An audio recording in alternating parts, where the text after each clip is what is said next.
Hey, everyone. I hope you're all doing well because today we've got a lot of really important weather news to cover. Right now, there's a massive storm system moving across the United States, and this thing is about to make history. We're talking about one of the most powerful storms we've ever seen in the month of March, and that's based on its incredibly low barometric pressure.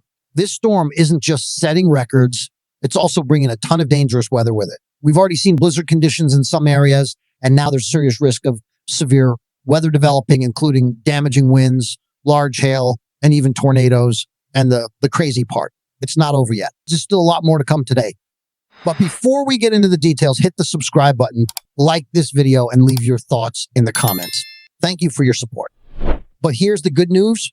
As we move into tomorrow and Friday, things are going to start shifting pretty dramatically. We'll see temperatures drop in a lot of areas, but the strong winds we've been dealing with are finally going to start calming down across most of the country. It's going to be a pretty big change from the intense weather we're seeing right now. That's why in today's forecast, I want to take some time to break down exactly what's happening and, more importantly, what you need to know over the next few days.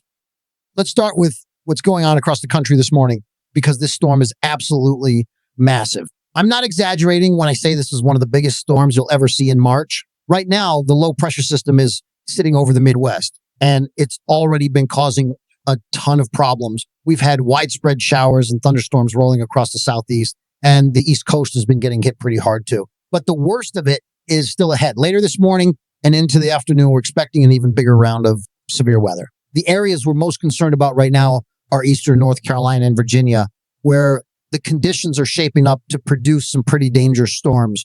We're talking about damaging winds, large hail, and yes, the very real potential for tornadoes. But this isn't just limited to those states. This whole system stretches from Florida all the way up into Pennsylvania. So if you're anywhere in that zone, you need to stay weather aware today. I also want to take a minute to talk about what we saw yesterday because it was absolutely wild. In North Texas, the winds were so strong that they kicked up a massive dust storm.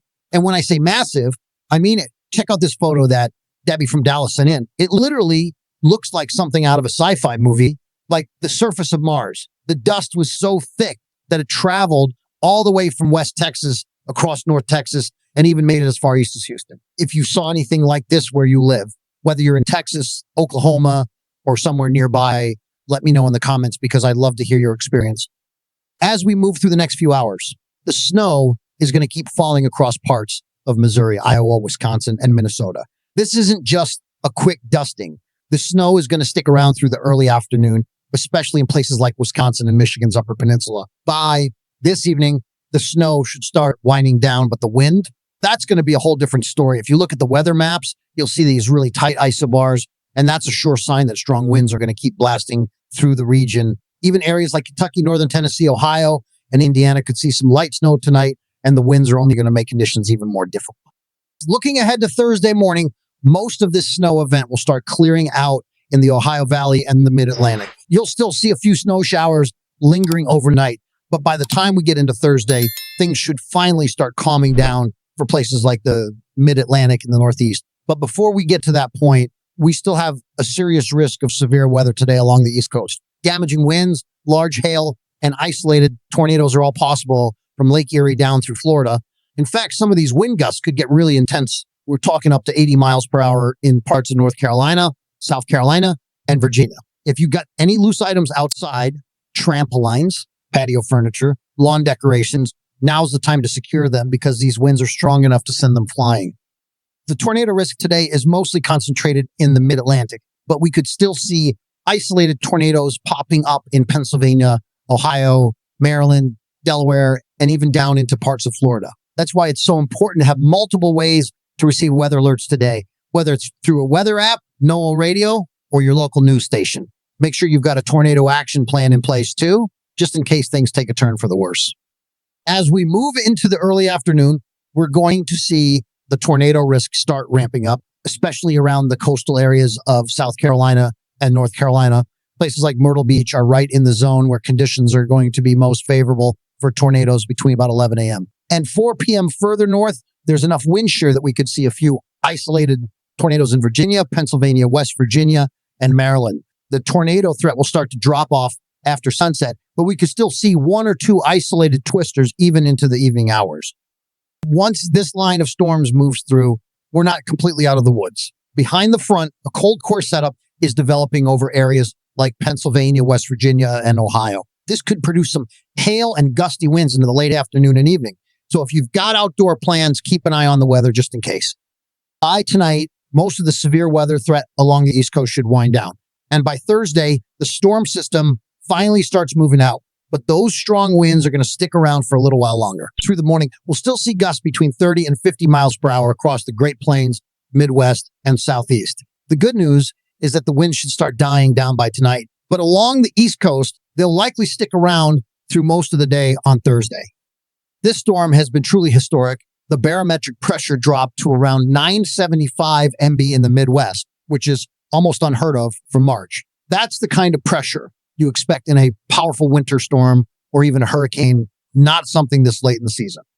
What's particularly interesting for this event is that it's been a long time since parts of the southeastern U.S. have seen a severe weather threat of this magnitude. In fact, it's been nearly 2 years since this region has had an enhanced risk issued, with the last one happening back in the summer of 2023. For this kind of severe weather to pop up so early in March is unusual, and it's a clear indication that the atmosphere is really ahead of schedule in terms of warming and instability. This system is going to be one for the books, and I'll be covering it in detail in my March weather vlog because it's shaping up to be the most significant severe weather event we've seen in quite a while. Once this storm system finally moves out, colder air is going to follow closely behind. By Thursday afternoon, that cold front will have pushed through and you'll really start to feel those winter-like temperatures return. The jet stream is going to dip, creating a trough that allows cold air from the north to spill southward.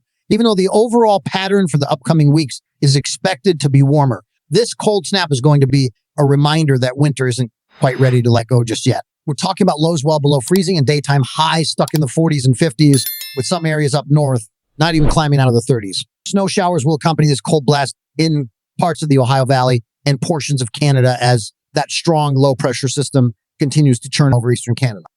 Meanwhile, out west, a completely different weather story is unfolding. A pair of low pressure systems, one over eastern Colorado and another near Idaho, will bring heavy snowfall to the mountainous regions, including the Sierra Nevada, the Rockies, and surrounding areas. This setup is going to create some pretty significant snowfall accumulations over the next few days. And we could be looking at a major snow event across the western U.S. as this system intensifies.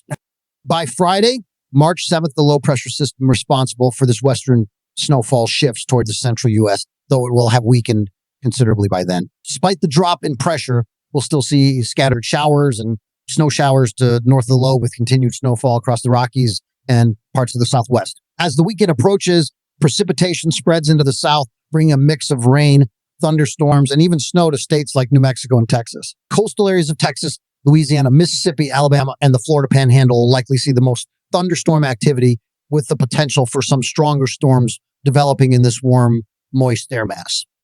Heading into the following week, the pattern remains active. A series of low-pressure systems will keep the western U.S. under a barrage of snowfall, while the east experiences fluctuating temperatures and sporadic severe weather threats. By the middle of the month, yet another powerful low-pressure system, possibly as strong as 984 millibars, is forecast to develop over Oklahoma. This setup is eerily similar to the current storm, with a robust cold front and warm, unstable air ahead of it, indicating another potential severe weather outbreak for the southern and central states, including Kansas, Missouri, Oklahoma, Arkansas, Texas, and Louisiana.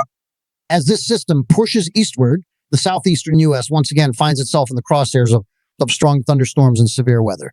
Meanwhile, heavy snowfall continues to blanket the Rockies and northern plains, creating a dynamic and impactful winter storm. This pattern of alternating warm and cold air masses, driven by strong low-pressure systems, is exactly why we're seeing such an early and active start to severe weather season. It feels more like an April pattern than early March, and it's a direct result of above normal temperatures, creating an atmosphere primed for instability and storm development.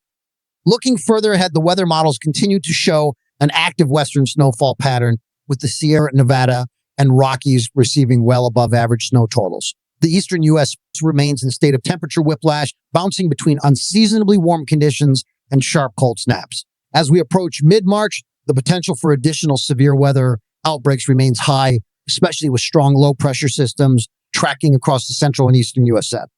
In summary, We're entering a period of intense and unpredictable weather, from damaging winds and severe thunderstorms in the southeast to heavy snowfall out west. This pattern is shaping up to be one of the most active starts to March in recent memory. Stay prepared, stay informed, and keep an eye on the latest forecast as we navigate this volatile weather season. If you haven't already, be sure to subscribe and turn on notifications so you don't miss any updates. I'll be covering these events in detail and keeping you informed every step of the way. Take care and stay safe out there.